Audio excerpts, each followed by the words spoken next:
तू कहाँ है? मैं घर में हूँ राजा। तो जरा बाहर आ जा। क्या हुआ राजा? चल गेहूं काटे। भगो हम ना जाई। काहे रे, काहे ना जाइबी? काहे के ब्यूटी मोर खराब हो जाई हो।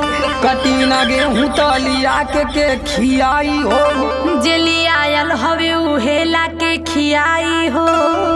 हाथ में कपलिया के देव घवाई हो। तोहे हम गेहूं काटे वाली लगत हई का? तक कतही कमा रानी जी तू हई का? लेके दहेज आइल बानी नई हरे से। हाथ लतियाई के भगाई देहब घर से। देखा कुछ हो कला हमसे ना होई कटिया हो।